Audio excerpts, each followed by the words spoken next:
Gracias, David. Bueno, agradecido con ustedes, compañeros, compañeras, que nos han permitido estar esta noche acá. Estoy agradecido profundamente por toda la solidaridad, por todo el afecto, por toda la camaradería de muchos compañeros que he encontrado en las últimas semanas aquí en el Jardín de Borrell. Por venir de la jungla, entiendo lo importante que es la lucha que tenemos en nuestro país para guiar, para dar ejemplos, para dar, si se quiere, muestras que puedan ser consideradas, asumidas por otras fuerzas en el mundo y también aquí en Europa. Y me siento muy afortunado, muy afortunado. Por supuesto también agradezco la oportunidad. Esta es una de las voluntades de Rogelio. Cuando tuve una conversación con él, creo que es la única vez que Rogelio aparece en YouTube, fue justamente un enlace que hicimos vía Zoom a Venezuela, y claro que lo comentó, gustaría que yo estuviera por acá, así que bueno, aquí estamos también honrando la palabra. En los últimos días hemos discutido varios temas, varios puntos sobre Venezuela, sobre el momento internacional, sobre la realidad política, sobre las izquierdas en América Latina, en Europa, varios temas que nos han pedido. Aquí en Zaragoza, bueno, tenemos un tema que refiere de alguna manera un poco llamativa a la cuestión sobre la Tercera Guerra Mundial, pero ¿por qué es importante en un espacio como este, frente a una audiencia como esta? Porque son los trabajadores, es la clase obrera, es el ciudadano común, es el ciudadano de a pie, somos los pobres del mundo, sobre quienes recaen las consecuencias de toda la turbulencia y de todos los escenarios que se están construyendo. Para eso vamos a proponer una dinámica. Voy a hacer unas intervenciones, unas ideas principales que pueden ser generadoras, porque más nos interesa el debate, la discusión, y lo voy a hilar el tema a partir de la coyuntura que hay en el sistema mundo en este momento, Venezuela, ¿okay? Y también las incertidumbres que hay para los nuevos escenarios de lucha, para los nuevos contextos de lucha, ¿no? Entonces, en ese orden voy a desarrollar la intervención. Sobre la posibilidad de un conflicto a gran escala, la gran pregunta que nosotros debemos hacernos era ¿cuál era la mentalidad y cuál era el imaginario del momento anterior al asesinato de Franz Ferdinand, que llevó como último detonante a la Primera Guerra Mundial? A mi parecer, nosotros estamos en un momento muy parecido a ese, en el que un conjunto de países toman forma de potencias aliadas y un conjunto de países toman forma de potencias centrales en un choque por el liderazgo del mundo, en un choque por el liderazgo de la tecnología y el advenimiento de nuevas tecnologías industriales para llevar la guerra a un proceso, si se quiere, mucho más grave de destrucción de la vida en todos los órdenes. Si nosotros comparamos aquel momento pre-Primera Guerra Mundial con el momento actual, en aquel momento no se hablaba ni siquiera de la posibilidad de hablar de una primera guerra mundial. La gran guerra como se le llamó, se le catalogó así después, prácticamente después de que se inicia su curso y su desenlace, especialmente por los saldos que hubo. Lo que quiere decir que justo antes del asesinato de Franz Ferdinand no había una anticipación completamente conocida de que habría una gran guerra que se llamaría mundial y que habría una segunda y quizás en un futuro habría una tercera. Eso no se pensaba en aquel momento. En aquel momento la mayoría de la población y la mayoría pues de la comunidad mundial veía lo que podía ser una guerra por el nuevo tipo de armas, por el nuevo tipo de tecnologías que había en el momento, pero no había una conciencia de lo que podría pasar. ¿Okay? Fueron las dos lecciones de las dos grandes guerras las que nos han traído en el presente a reflexionar sobre esa posibilidad. Justo ahora, mientras hablo con ustedes, siguen los coletazos, la vigencia, el desarrollo del conflicto ruso-ucraniano, que sabemos ha tenido un significado especial para Europa, porque se confirma la pérdida de soberanía estratégica por parte de Europa y se consolida un modelo de vasallaje plenamente instrumentalizado, sumamente consolidado en estos países, que ha tenido consecuencias sobre los sistemas de precios de la energía y sobre el costo de la vida. En Misión Verdad, en nuestro grupo de investigación y análisis, hemos analizado parte de este fenómeno y nuestra consideración es que la pérdida de soberanía estratégica de Europa es en realidad un proceso de construcción de un arco de inseguridad en Europa del Este, con posibilidades de permear la seguridad en el ámbito del jardín, en el ámbito de la Unión Europea. Justo también ahora concurre el fenómeno de rebelión política militar en algunos países del Sahel que comprometen los intereses especialmente de Francia, pero también de Europa, en África, y que contraviene la cadena obscena de flujo de recursos desde África a Europa. ¿Okay? En estos países donde se cuestiona, donde se debate tanto sobre el factor de la migración, tenemos uno de los condicionantes de fondo más claro, que ha sido el patrón de saqueo agresivo que han ejercido algunos países europeos en algunos países africanos, y esto está teniendo una respuesta concretamente en el Sahel. Pero más allá de eso, la posición de la CEDEAO, muy parecida a la de la posición de la Liga Árabe en algún momento contra Siria, muy parecida a la posición de la Organización de Estados Americanos contra Venezuela hace algunos años, crea un escenario de belicosidad en la que países como Nigeria o países que han tenido una influencia de Francia, pues estarían dispuestos a pelear contra Burkina Faso o contra algunos otros países que han tenido cambios por vía violenta en su estructura de gobierno. Lo que quiere decir que la posibilidad de una guerra regionalizada en el Sahel es también un escenario muy peligroso, muy latente. Justo ahora también transcurre un nuevo y lamentable episodio Israel está cometiendo un genocidio de proporciones inéditas, con sumo descaro y con total y absoluta impunidad de la llamada comunidad internacional contra el pueblo palestino en Gaza.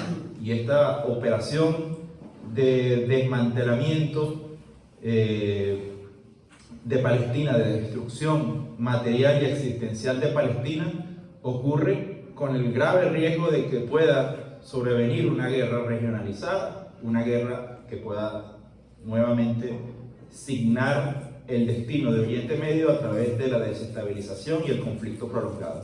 Israel, que ha tenido una característica clara, evidente como país que sirve a los intereses occidentales y que es un enclave del poder anglosajón, del poder industrial estadounidense en el Medio Oriente, es justo ahora el principal factor de desestabilización y podría arrastrar a Líbano, podría arrastrar a Irán y podría arrastrar a Egipto en primera línea a una situación de conflicto y de enfrentamiento directo de esos países con Israel y en consecuencia con Estados Unidos. Entonces, si miramos el mapa mundi, entenderíamos que hay justo ahora tres frentes grandes y peligrosos de guerra activos. Si miramos nuevamente la historia, formalmente la Segunda Guerra Mundial comienza cuando Alemania ocupa Polonia, cuando Inglaterra declara la guerra contra Hitler, y vaya, es una formalidad, pero los procesos bélicos ya estaban en marcha. Entonces, si comparamos lo que ocurre en la historia con lo que ocurre en este momento, la línea de comienzo de lo que podríamos llamar la Tercera Guerra Mundial es sumamente difusa. Nuestra apreciación debe ser que de facto, por las condiciones objetivas del desarrollo militar y del desarrollo de la actividad militar, justo en este momento, desde la percepción puramente táctica militar, estaríamos de facto en una nueva gran guerra, donde de alguna manera los mismos actores aparecen de un lado y del otro. ¿Okay? ¿Cuál es el factor que principalmente, según la teoría, según el pensamiento militar, según la doctrina política predominante, nos dice si estamos en una guerra mundial o no? Ese único factor es, desde casi todos los ángulos de explicación, el poder nuclear. Es decir, nos han hecho creer de alguna manera que solo hay una tercera guerra mundial si vemos las armas nucleares volando de un país a otro. Lo cual haría de la Tercera Guerra Mundial la guerra más breve en toda la historia de la humanidad. Entonces, si revisamos esa teoría está fundada fundamentalmente sobre el pensamiento disuasivo militar del poder nuclear. Es decir, solamente con el advenimiento de las armas nucleares formalizaríamos la Tercera Guerra Mundial. Y ese factor disuasivo que ha existido y que se está diluyendo justo ahora, es el que de alguna manera ha contenido a la humanidad de caer nuevamente en una gran guerra. Sí, ese es el principio, esa es la teoría. Sabemos que desde el año pasado Rusia ha estado en enfrentamiento directo contra Ucrania, pero en enfrentamiento indirecto, casi indirecto, es difícil decirlo así, contra la OTAN en suelo ucraniano. Y esta situación se ha convertido en el principal referente de la ruptura de los equilibrios estratégicos. ¿Por qué? Porque la OTAN ha prolongado su frontera hacia las fronteras de Rusia, y esa simetría, esa distancia necesaria que había entre las potencias nucleares se está desmoronando de manera vertiginosa y de manera muy peligrosa. Entonces, ¿dónde comienza y dónde termina la línea de la disuasión estratégica nuclear que nos permite que nos indique claramente dónde comienza la guerra mundial nuclear? Si nosotros revisamos los complejos industriales militares que están, si se quiere, beneficiándose a expensas de los conflictos, entenderíamos que de alguna manera podría haber espacio a la posibilidad de que la Tercera Guerra Mundial esté en su albor, esté en sus inicios, y que no necesariamente sea nuclear, considerando el principio de la no destrucción mutua entre las grandes potencias. Si nosotros pensamos en ese principio, que es el principio contrapuesto a la doctrina de destrucción mutua asegurada, ¿okay?, podríamos hablar de la posibilidad de que la Tercera Guerra Mundial inicie de manera no nuclear.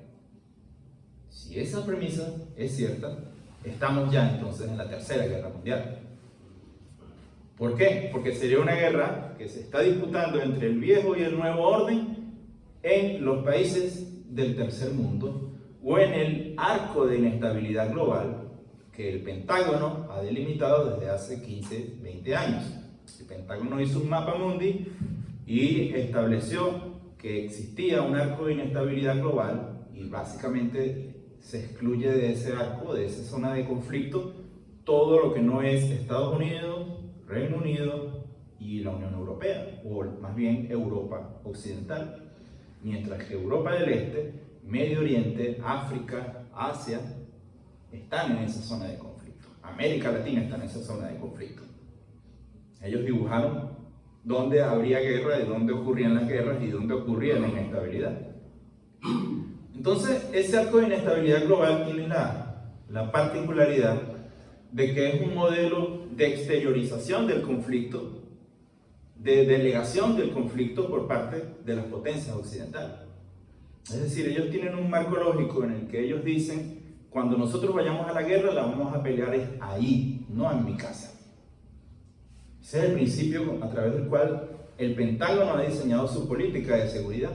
Y si miramos los eventos y lo comparamos con esa congruencia que ha tenido el Pentágono de diseñar el mundo y diseñar la inseguridad internacional, entenderíamos que probablemente sí quieren una guerra fuera del jardín de Borneo, en la jungla. ¿Ok? En la jungla. Si consideramos ese escenario, obviamente tendríamos que preguntarnos las razones. ¿Por qué habría una tercera guerra mundial? Pueden haber 1000 razones y todas son válidas. Todas conviven, todas pueden coincidir en lo que está, para explicar lo que está ocurriendo. Lo que está ocurriendo ahora es que hasta hace poco más de 1 año y 8 meses, hasta febrero de 2022, China estaba destinada a convertirse en la primera potencia mundial mediante métodos estrictamente pacíficos, fundamentalmente pacíficos. Eso es lo que estaba ocurriendo. China alcanza el segundo lugar en el liderazgo económico mundial prácticamente sin lanzar un solo tiro. Al menos la China posterior a la revolución maoísta. Si revisamos la historia de China y la historia de los eventos bélicos en China, tenemos las 2 guerras sino-japonesas, ¿okay? La última de ellas peleándose en pleno curso de la Segunda Guerra Mundial con la invasión de Japón a Manchuria. Y también las guerras del opio, que también libraron contra los países occidentales, especialmente el Reino Unido. Pero luego de eso, la participación de China en la guerra de Vietnam fue por delegación, no fue a gran escala de manera directa. Así que fue una participación sumamente limitada en Vietnam. Y desde entonces, prácticamente China ha situado su lugar en la geopolítica internacional a partir de su influencia económica que ha construido de manera vertiginosa, y hasta febrero del año pasado China estaba convirtiéndose en la primera potencia mundial mediante métodos estrictamente pacíficos. ¿Cuándo había ocurrido eso en la historia moderna? ¿Cuáles de los grandes imperios que han existido? España, Inglaterra, después Estados Unidos, después de la Segunda Guerra Mundial, habían llegado al liderazgo de la economía mundial sin un solo tiro. O habían llegado al liderazgo de la hegemonía o del control de países sin un solo tiro. Nunca había ocurrido. Entonces, tal vez el modelo de China no necesariamente es hegemónico, aunque sí implique que ellos asuman el liderazgo de la economía mundial. Mientras China asumía su carrera vertiginosa para tomar el liderazgo de la economía mundial, ocurre que se ha venido construyendo un modelo de multipolaridad, un modelo de multicentralidad del poder. Los ejes de gravitación del poder han cambiado. Es decir, ya no podemos hablar de las economías del G7 o las economías avanzadas como las economías líderes del mundo. En realidad, el liderazgo está situándose ahora en los países emergentes que están organizados en BRICS. ¿Okay? Y ese cambio en la gravedad política, por supuesto, que compromete el futuro del mundo anglo-occidental como lo hemos conocido. Mientras China asumía el segundo lugar con aspiración de llegar al primer lugar de la economía mundial para 2032, ocurría el proceso también de cambio en las gravitaciones políticas a partir de BRICS. BRICS tuvo un impulso reciente muy significativo. 6 nuevos países se suman a BRICS, son países del sur global, son países con economías no tan grandes, pero sí con un potencial energético muy importante.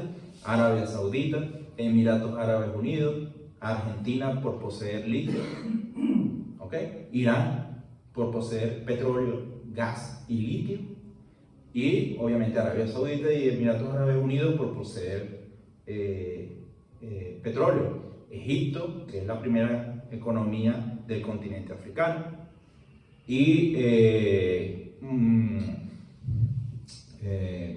¿cómo se llama? Me falta un país de África. ¿De dónde era Etiopía? Etiopía.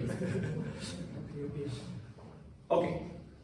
Esta correlación de países nuevos que ingresan a BRICS tiene la característica de que son países con commodities, son países con recursos naturales, son países que poseen energía.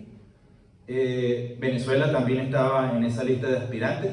Si Venezuela hubiese ingresado a BRICS, hubiese aportado el 17% de las reservas globales de petróleo y BRICS tendría el 61% de las reservas mundiales de petróleo. Pero bueno, ya tienen bastante con lo que tienen allí. Tienen nada más y nada menos que 43% de las reservas mundiales de petróleo, 44% de las reservas mundiales de petróleo. Entonces, esa correlación, que es bastante grande, de energía, activa las alarmas de Occidente, precipitando la reacción belicosa que ha habido por parte de Occidente. Fíjense que esa correlación energética es la explicación de por qué Occidente ahora hace un énfasis acelerado y, si se quiere, desordenado de transición hacia las energías limpias. ¿Ok? Esa es parte de la explicación. Si no puedo controlar todo el petróleo, voy a sacar el petróleo de la ecuación energética en nombre del planeta.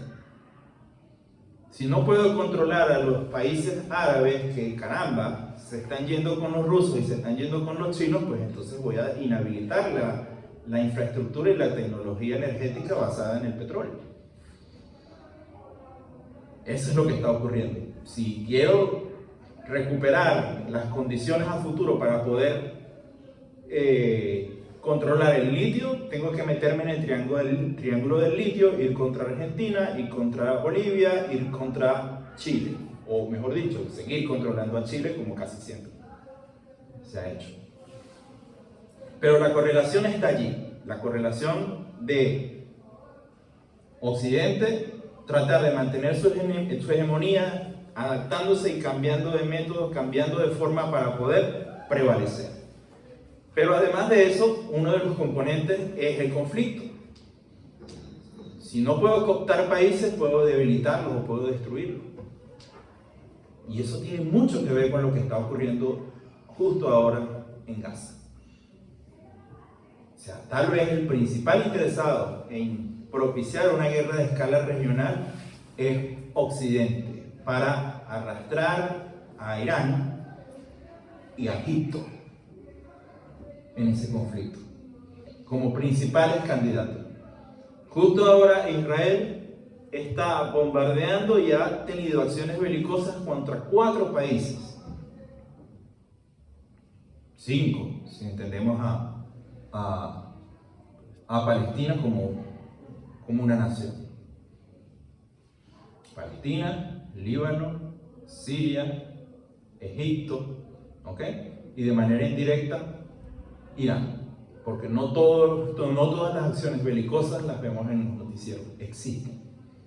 Cuando Israel acomete medidas de guerra cibernética, está aplicando métodos de guerra, y eso está ocurriendo contra Irán en estos momentos.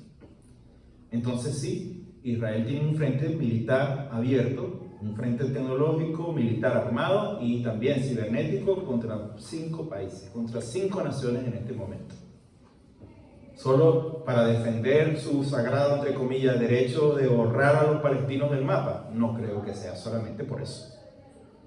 Para defenderse de Hamas o para defenderse de Hezbollah, no creo que sea solamente por eso. Bombardear Damasco por enésima vez, ¿por qué razón? Desde el punto de vista táctico-militar. Veamos a dónde nos quieren arrastrar, a dónde nos quieren llevar. En consecuencia, el desplazamiento en los ejes de gravedad política que ha venido ocurriendo por métodos pacíficos hasta el año pasado, tiene ahora el punto de desarrollo del conflicto y de la guerra para disputar el sistema mundo. Fernand Braudel, un escritor francés, él habló en los años 60-70 del sistema mundo y de cómo los países habían tomado forma a partir de la División Internacional del Trabajo. Y a partir de ese punto, ocurría una relación centro-periferia. Los países centrales, las metrópolis, enriquecidas, acumulando capital financiero, acumulando mano de obra, acumulando materias primas baratas, acumulando industria, acumulando tecnología, acumulando hegemonía. Mientras una periferia saqueada y diezmada se convirtió y tomó forma de lo que hoy llamamos tercer mundo.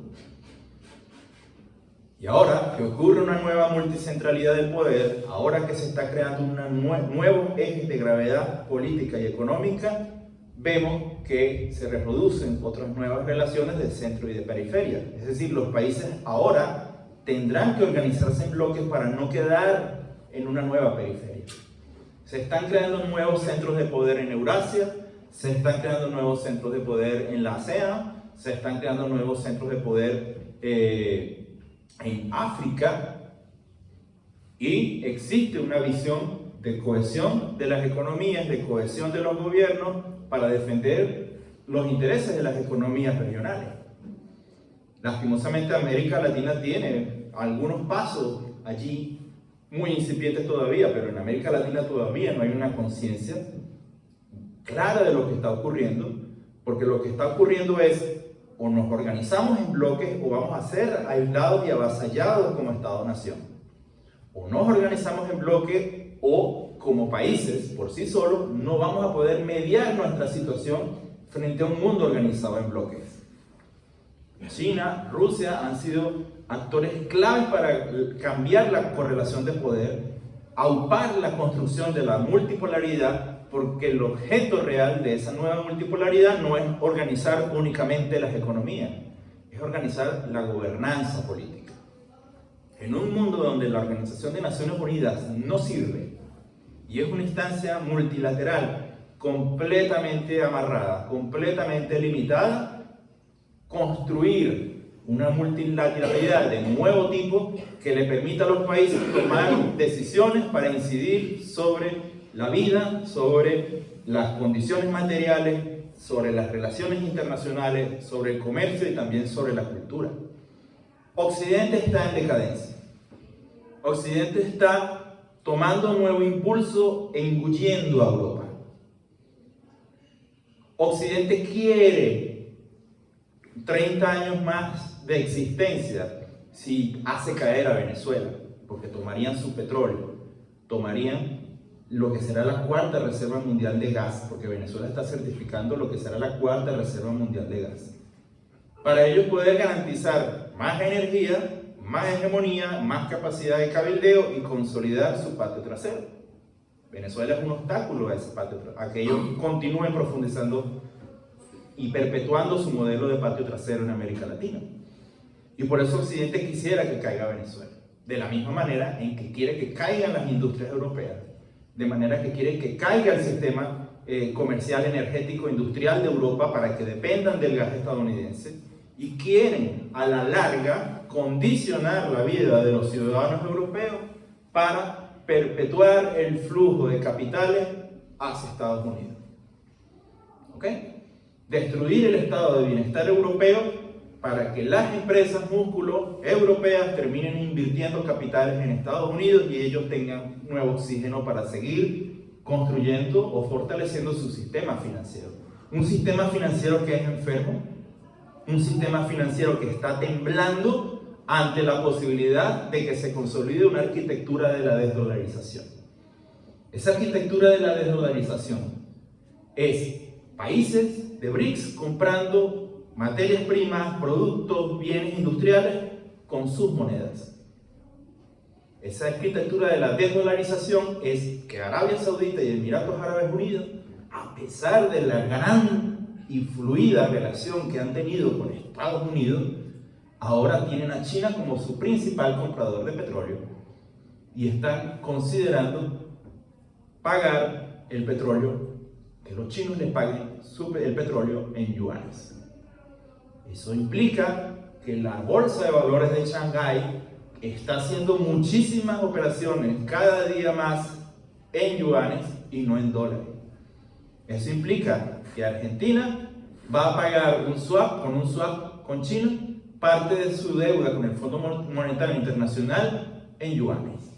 y no en dólares. Eso implica que hay países que temen seguir usando el dólar como moneda de reserva porque la Fed, es decir, la autoridad monetaria estadounidense, está imprimiendo dólares como loco y están imprimiendo sin respaldo y están sobresaturando la economía con liquidez, lo cual le quita valor real a una moneda y en consecuencia, si yo tengo demasiados dólares en mis reservas internacionales, esas reservas pierden valor. Entonces prefiero comprar oro. La inflación para la gente también. Exacto. Y se traduce en inflación para los estadounidenses, para los europeos. Entonces, ese estremecimiento que hay en un occidente en decadencia hace al occidente una fuerza motriz muy peligrosa desde el punto de vista político, desde el punto de vista militar. Cuidado y no estamos en la Tercera Guerra Mundial ya, con 3 frentes militares, 2 activos y uno tercero por activarse. ¿Ok? Cuidado. Cuidado y estamos ya en la Segunda Guerra Mundial y no lo sabemos. Cuidado y en la Tercera Guerra Mundial y no lo sabemos.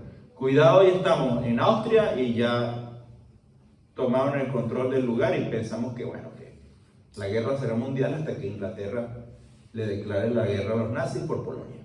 Cuidado y estamos en ese momento donde todavía no tenemos una claridad absoluta de lo que está ocurriendo.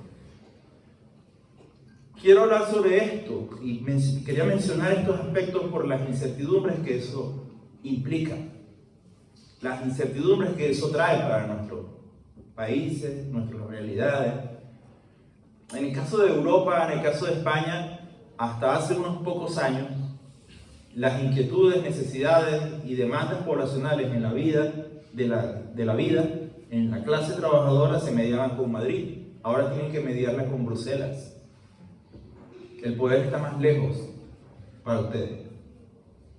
Los estados-nación, en muchos casos, han sido avasallados, han sido destruidos. Otros, como Venezuela, están bajo asedio por parte de Estados Unidos. Y quizás en algunos países europeos esa condición ya se perdió. La condición de estados-nación probablemente se ha perdido de facto para varios países europeos, especialmente los de la periferia europea, especialmente los países europeos que de alguna manera tienen una parte de sí que es subglobal. Grecia es el mejor ejemplo y todos sabemos lo que allí ocurrió en los últimos años.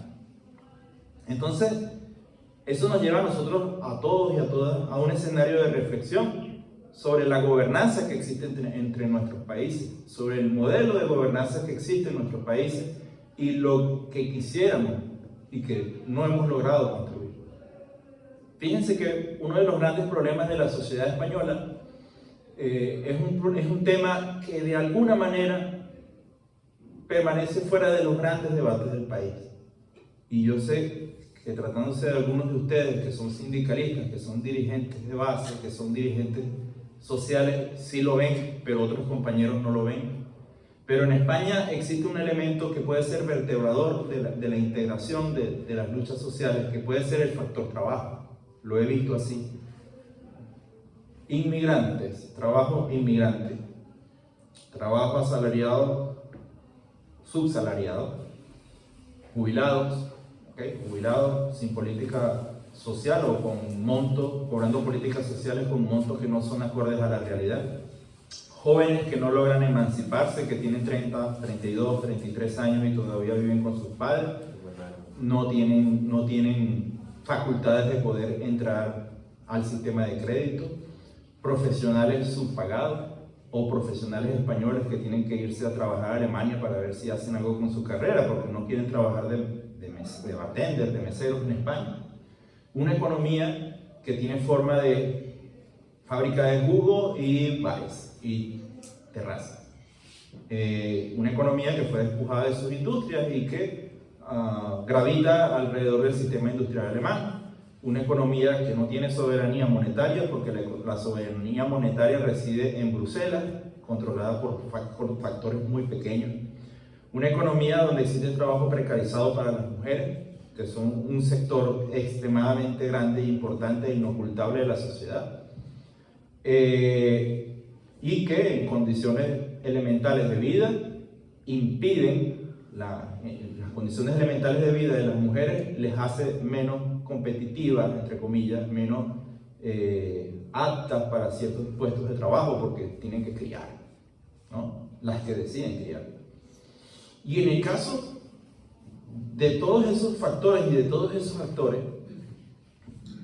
la sociedad española de alguna manera se diluye en las luchas sectoriales, que aunque son importantes, son luchas que no tocan el factor de fondo que conecta la vida de casi todas las personas que he mencionado, que es el factor trabajo.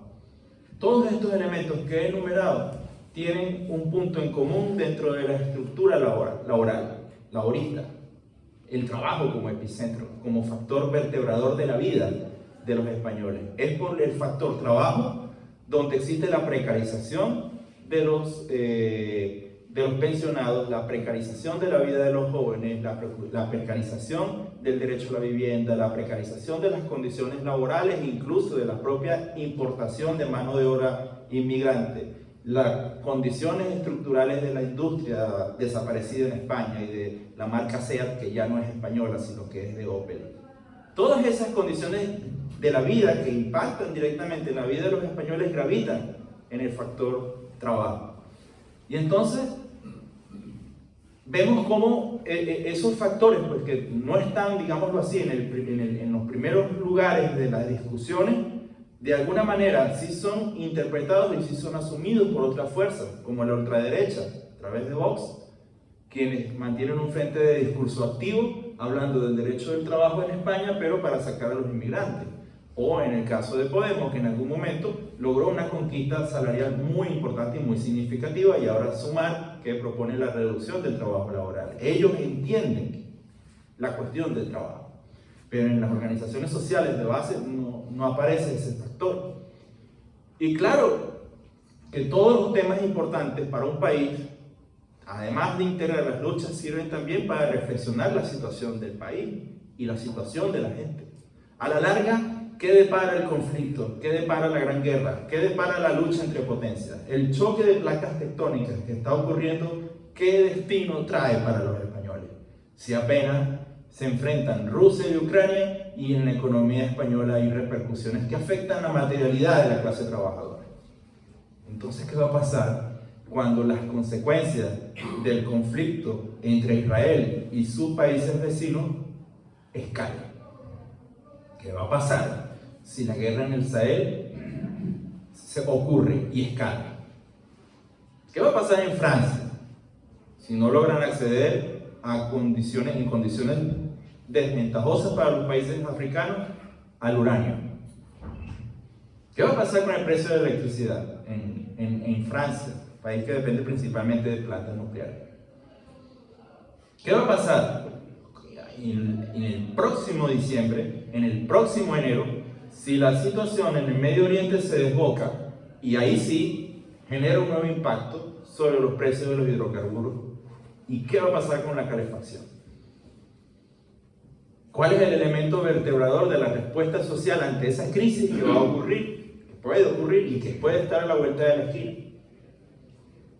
Enero los puede sorprender con unos nuevos precios de la calefacción. Y entonces, ¿dónde está el elemento integrador de masas para poder dar una respuesta política y social a eso? Son reflexiones que tenemos que hacer. Como último punto, para hablar sobre Venezuela, Venezuela es un país situado dentro de esas contradicciones de choques que hay en el sistema mundo justo ahora. Venezuela tiene la principal reserva petrolera del mundo. Está certificando lo que será la cuarta reserva mundial de gas. Es un país que tiene torio. Este mineral es muy importante porque el torio es una nueva tecnología que se está desarrollando en China para generar energía nuclear. Energía nuclear que tiene condiciones mucho más seguras que la tecnología basada en uranio y plutonio.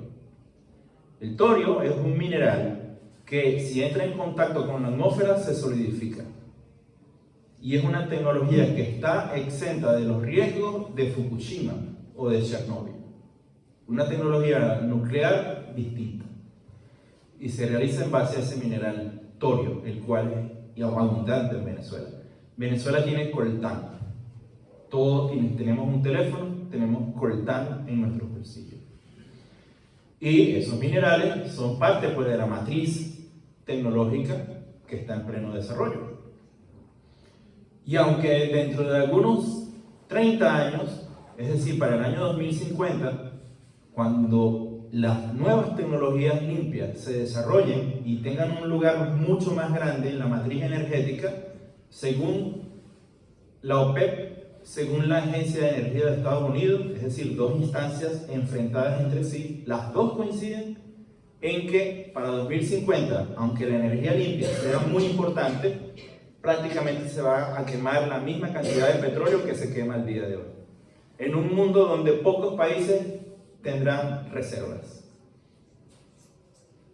Lo que quiere decir que Venezuela en 2050 podría estar sacando tanto más petróleo para un mundo que lo va a seguir necesitando, porque mientras las energías limpias se desarrollen en estos países, en los países que no forman parte de la OCDE, es decir, el sur global, van a seguir consumiendo petróleo porque las estructuras de costos no les va a dar para poder aerogeneradores a orillas de las autopistas, como acá. Entonces, Venezuela está allí, en ese punto de bifurcación. En nuestro país hay una comprensión de que en Venezuela se juega de alguna manera una parte del futuro de la humanidad. Y puede sonar un poco exagerado. ¿Por qué? Porque justo ahora Occidente está en declive. Hay quienes dicen que está en fase terminal. Yo no diría eso. Pero desde el año pasado, con la arquitectura de la desdolarización, se empezó a acelerar un proceso de declive que ellos no pueden controlar. Porque ellos no pueden controlar si un país, por razones soberanas, decide comerciar en yuanes o en rupias o en otras monedas. Ellos no pueden controlar si definitivamente los países de BRICS crean una unidad de cuenta para intercambiar entre sus monedas. No pueden controlar eso. No pueden controlar que las industrias estén en el subglobal ahora. No pueden controlar ni revertir el proceso que sus transnacionales hicieron de tercerizar a países y desarrollar las industrias en esos lugares. No pueden controlar que la gente comercie con otras monedas, y eso hace que Occidente entre en crisis. Que Occidente entre en crisis. O sea, tirar armas para la carnicería en Ucrania, destruir Ucrania, y que Ucrania pelee hasta el último ucraniano solo para vencer a Rusia, sin lograrlo, es un rasgo de evidente desesperación. Querer crear un frente en Medio Oriente ahora es un rasgo de desesperación. Querer empujar a África a la guerra es un gesto de desesperación. Afortunadamente no han tenido éxito todavía en África, y vean el ejemplo que están dando los países de África. ¿Cuántos países han dicho, si tú lo atacas, yo te ataco? ¿Cuántos países? África. África sí está dando ese ejemplo. Nigeria dice, me voy a meter en Burkina Faso, y dice Níger, si te metes, yo te ataco. No son los métodos pacíficos que quisiéramos, pero son los métodos disuasivos que funcionan. Y eso está conteniendo la situación en el Sahel por ahora. Entonces, volviendo a Venezuela, ante la desesperación de Occidente, la caída de Venezuela significaría un nuevo pulmón, un nuevo oxígeno para Occidente. Entregarle a Occidente el 17% de las reservas mundiales de petróleo es darle oxígeno a Occidente. Y eso es lo que tiene Venezuela. 17% de todo el petróleo que hay en el mundo está en Venezuela ahora. Entregarle a Occidente la cuarta reserva mundial de gas es darle oxígeno a Occidente. Entregarle torio, entregarle coltán, es darle oxígeno a Occidente.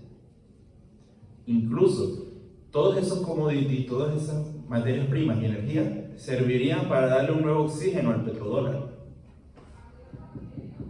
El petrodólar es una construcción política entre el presidente Roosevelt y la familia Al-Saud, y también los gobernantes lacayos que tuvieron en Venezuela. Dame petróleo, te pago con dólares. Eso fue una decisión política. si también ocurre la decisión política de transar petróleo en yuanes, Estados Unidos no puede revertir eso, pero sí puede darle impulso al petrodólar, convirtiéndolo en un medio para pagar petróleo en otros países. ¿Pero cuál es? Un país que lo tenga en abundancia. Venezuela. Nuestra apreciación, y lo hemos presentado así varias veces en Misión Verdad en diversos espacios, es que Venezuela significa o acelerar o retardar la inminente caída del hegemón occidental. ¿Por qué? Porque es una cuestión, si nosotros prevalecemos o si nosotros caemos, implica tiempo. Si nosotros caemos, Estados Unidos se mantiene más tiempo. Yo digo que va a caer irremediablemente, pero la pregunta es cuándo. Y es una pregunta no, va a caer Estados Unidos. Estados Unidos va a caer, pero la pregunta es cuándo. Esa es la gran pregunta que hay, o sea, la certidumbre que hay de que Estados Unidos pierda la condición de potencia y que pierda la condición de hegemón, es una pregunta que ya está de facto respondida por los hechos de la composición geopolítica y de la economía actualmente. Pero la pregunta es ¿cuándo se va a consolidar? Esa pregunta tiene que ver con los factores de alivio que Estados Unidos pueda lograr durante todo este tiempo. Lo que necesita son condiciones de alivio para poder prolongar un poco más la agonía, pero a fin de cuentas agonía. Y uno de sus principales puntos es Venezuela. Venezuela es un tanque de oxígeno para él. Entonces, de nosotros mantenernos depende el destino y la vida de mucha gente en muchos países, en algunos pueblos del mundo, que podrían seguir sufriendo si Estados Unidos se mantiene en el liderazgo mundial durante 30 años más. Es decir, si nosotros prevalecemos, menos gente va a sufrir. Si nosotros, Venezuela, prevalece, menos gente va a sufrir. Si nosotros caemos, más gente va a sufrir, no solo en Venezuela. Sufrirán en África, sufrirán en América Latina, sufrirán en Asia, en el sur global. Porque un Estados Unidos reempoderado causaría daño, porque eso es lo que ellos han hecho, eso es lo que ellos han hecho todo este tiempo, daño a los países del sur global. Y quiero finalizar esta reflexión invitándole, primero agradeciendo toda la solidaridad, los gestos, todo el apoyo que de alguna manera mi país ha tenido en espacios como este y de incorporar a nuestro país en sus luchas, que son bastantes, y ya eso es bastante, porque luchar desde adentro del jardín no debe ser fácil, y vale, acudir a mirar al tercer mundo y a mirar a un país como el nuestro y decir yo me identifico y yo también lucho por ello, es algo que nosotros como venezolanos agradecemos. Pero la invitación también es a esa reflexión. Lo que hagan en el jardín no lo podemos cambiar quienes vivimos en la jungla. Lo que ocurre en estos países no lo podemos alterar desde nuestra realidad, porque desde el sur global tenemos también un frente de lucha que a veces nos sobrepasa, pero a veces contenemos. Y algunos países como Venezuela no logran destruir o no logran demoler la estructura estadounidense, pero sí la detiene en nuestro territorio. No nos dejamos avasallar como Estado-nación y ya eso es bastante, porque no luchamos contra cualquier cosa, luchamos contra el imperio más sofisticado y perverso que ha existido en la historia humana. Y vale que nosotros también estamos haciendo nuestra parte. La pregunta, como siempre, también recae en nuestros camaradas. ¿Qué hacer? Nosotros hacemos nuestra parte. ¿Qué hacen ustedes?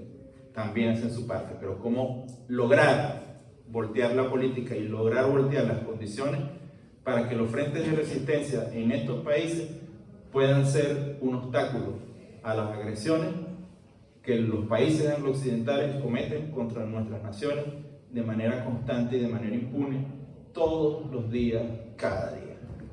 Entonces, siempre es una reflexión en la cual nosotros debemos situarnos, porque es organizarnos y es asumir y enfrentar la realidad, o es dejar que la realidad se convierta en la tragedia de la guerra y el conflicto, guerra y conflictos que pagaríamos en estos lugares y también en los míos, de donde yo vengo.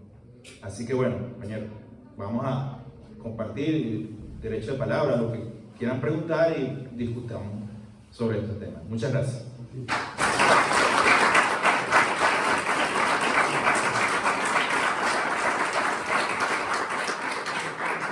Bueno, han sido muchos temas, no sé cuál os haya movido más, pero podemos ir levantando la mano y vamos dando paso. A mí se me ha quedado de nombrar también esa parte de Chechenia, no sé cómo se llama, la Moldavia. Armenia. Armenia, eso, que han estado ahí, quedado ahí esto, y también el Sahara. Sí, Bueno, en efecto, en efecto. Solo que hay particularidades, ¿no? Claro que la lucha por el Sahara Occidental ha sido histórica, sostenida, a veces ha tenido repuntes, pero a veces los frentes belicosos se activan si existen las condiciones objetivas que los ayudan a desarrollarse. En el caso de Armenia, por ejemplo, claro que los rusos y los iraníes han articulado muchísimo la política para evitar el conflicto, ¿no? O para evitar el desarrollo y la profundización de un conflicto, a veces teniendo que ceder. Y eso es muy importante. Ojo, ojo. Precisamente los países de BRICS, aunque Rusia está en conflicto con la OTAN, no necesariamente quieran resolver la disputa por el nuevo orden mundial a través de una guerra. O sea, China tiene todas las condiciones militares, por ejemplo, para recuperar por la vía de la fuerza Taiwán. En este momento. Tiene absolutamente todas las condiciones. Pero tal vez no quieran realmente hacerlo por la fuerza en este momento.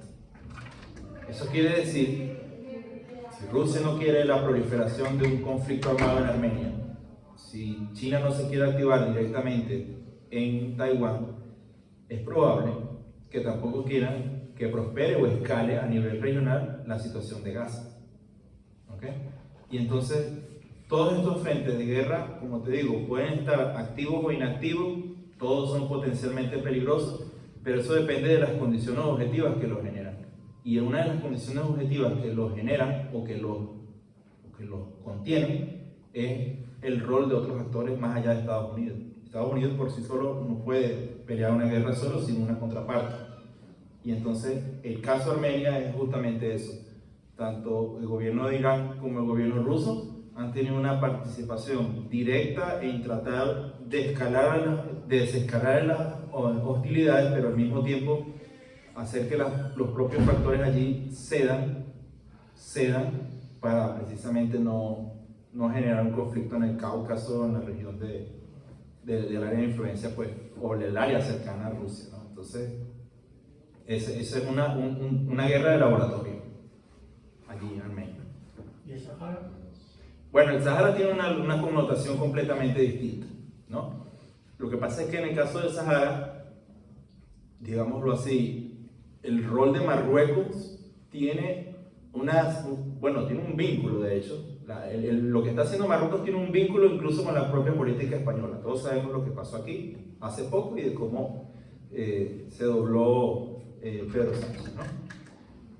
Pero además existe el factor de que consiguieron gas en la fachada marítima del Sahara Occidental.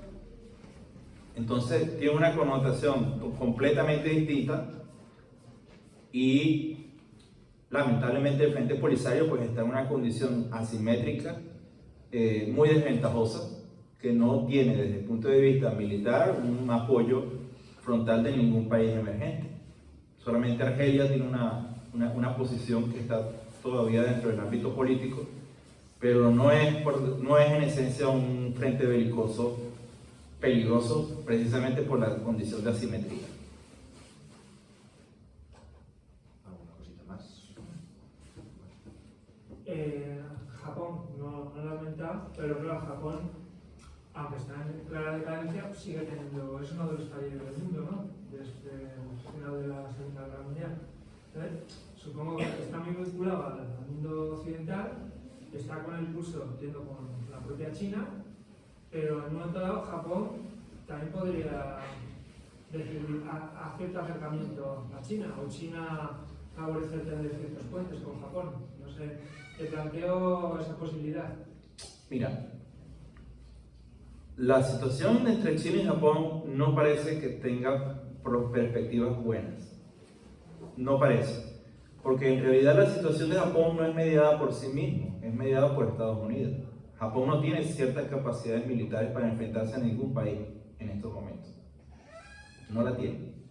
O sea, el armamento más avanzado que ellos tienen son aviones F-16. Y no tienen armamento misilístico estratégico. Y no estoy hablando de nuclear. O sea, es que ni siquiera lo tienen no nuclear. ¿Ok? Todo el Japón es un sujeto peligroso y belicoso con una pistola prestada. Y esa pistola es gringa. Y con Corea del Sur lo mismo más o menos, ¿no? Con Corea del Sur exactamente. Mira, la cuestión allí es, si tú miras cuál es la situación real de las posibilidades de conflicto en el Pacífico, tienes que mirar lo que ha hecho China en otros ámbitos no militares. Fíjate, la composición de la ruta, de la nueva franja y la ruta, es completamente evasiva a el mar Amarillo, ¿ok? Y también el mar, ¿cómo se llama? El Índico. El Índico. Es decir, China quiere atraer a Indonesia para garantizar sus salidas por el Índico hacia India y luego hacia África. Pero al mismo tiempo despliegan por tierra toda la infraestructura de la franja y la ruta, creando ferrocarriles y creando todo un andamiaje que pasa por Eurasia y por Europa Central, por el Cáucaso rumbo hacia Europa Occidental. Y todo eso ellos lo hacen para evitar el estrecho. ¿Me explico?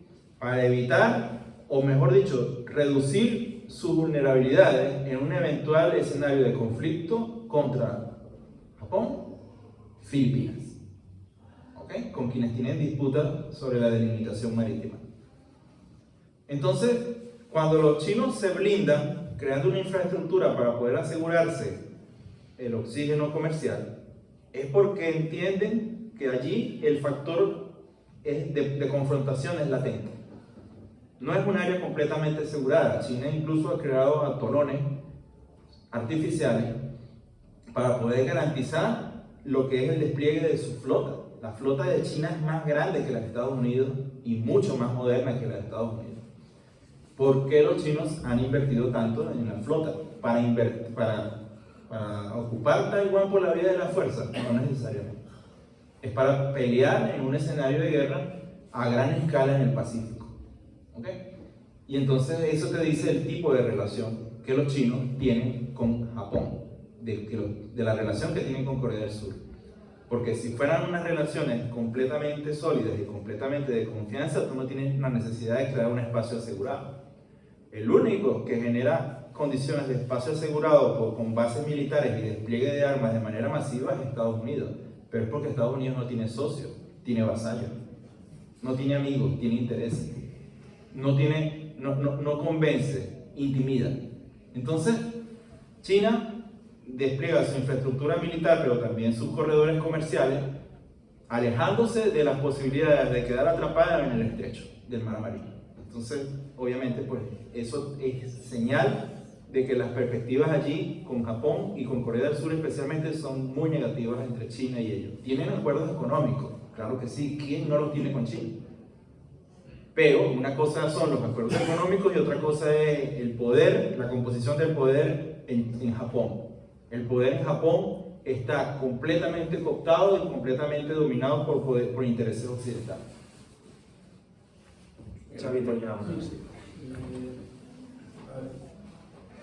Yo la verdad tengo que ordenar un poco mis ideas, ¿no? Por lo que has dicho, pero voy a ir al principio.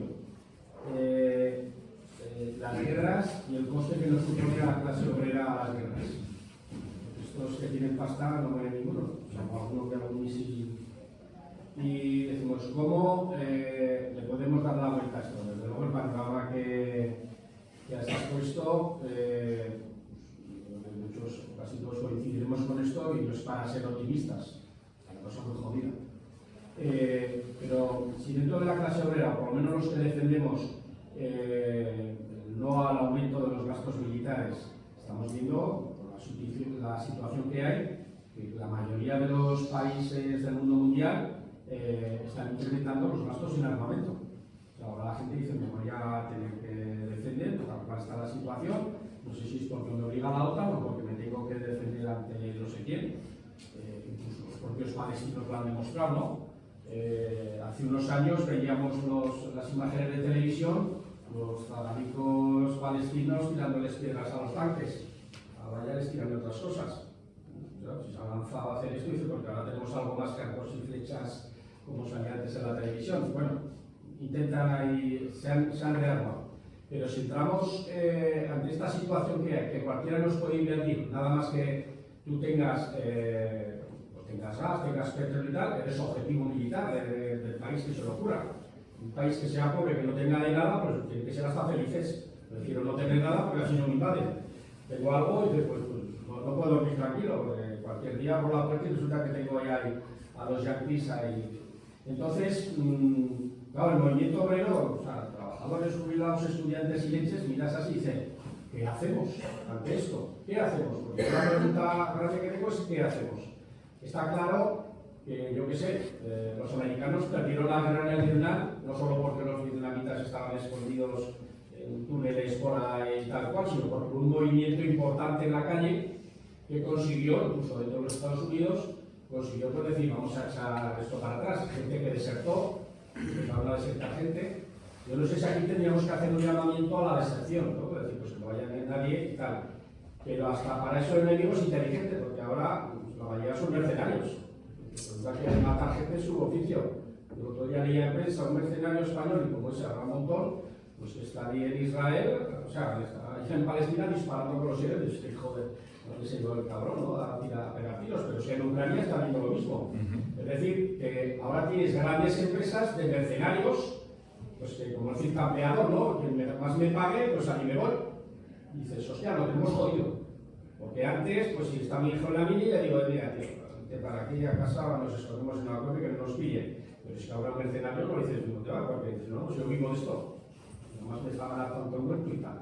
Bien, entonces, en este escenario complejo, geopolítico, geomilitar, etcétera, etcétera, yo la pregunta que me hago y que hago y tal, dice, ¿qué hacemos el resto del mundo? O sea, la gente obrera, ¿qué hacemos en esta situación?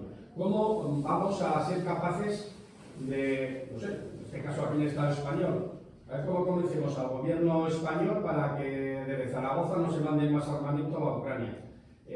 La base de la OTAN la precintamos, la cerramos, a tomar por el saco, tal. Claro, esto tenemos que hacerlo aquí, pero son muchos más los países que están llevando armas allí y tal. Con Israel pues pasa aquí lo mismo, ¿no? O sea, quiero decir que yo no tengo la respuesta, si la tuviera pues la diría aquí también y tal, pero así los que sois teólogos vivís el mundo mundial y tenéis la cabecita así muy despejada, no sé si desde algún sitio, porque creo que lo tenemos que conseguir, estoy de acuerdo que tenemos que hacer bloque, aquí en Aragón, Zaragoza solo no lo conseguimos, pero tenemos que juntar más gente, tenemos que buscar una salida, una alternativa, no podemos estar esperando a que nos caiga el misil. Mira, yo lo entiendo de esta manera. Una cosa es el gasto militar y otra cosa es la permanencia en la OTAN. Son dos cosas distintas, aunque normalmente asociamos el gasto militar dentro de la permanencia de estos países en la OTAN. ¿Okay? Pero en realidad son cosas distintas y para eso hay que mirar dentro de la misma Unión Europea el caso francés, que vuelve a la OTAN con Sarkozy. ¿Okay? Francia no formaba parte de la OTAN, recordemos, hasta Sarkozy, y eso fue ayer. Eso no quiere decir que ellos no tuvieran vínculos o relaciones estratégicas con la OTAN. Tenían incluso acuerdos comerciales tecnológicos militares, porque el Eurofighter es basado en el Mirage francés. ¿Sí? Ese avioncito bandera de la Unión Europea se basa en un modelo francés. Compartes allí un híbrido Frankenstein, hablando de aeronáutica. Francia vuelve a la OTAN por las propias presiones estadounidenses y también por la consolidación del eje anglo-occidental y del eje franco-alemán. Es decir, en un momento en el que Alemania, controlando los designios de la Unión Europea, exige más a Francia para poder construir una política de seguridad que incluyera a Francia. Aunque Francia siempre estuvo incluida en la política de seguridad de la OTAN, no era un miembro pleno hasta Sarkozy.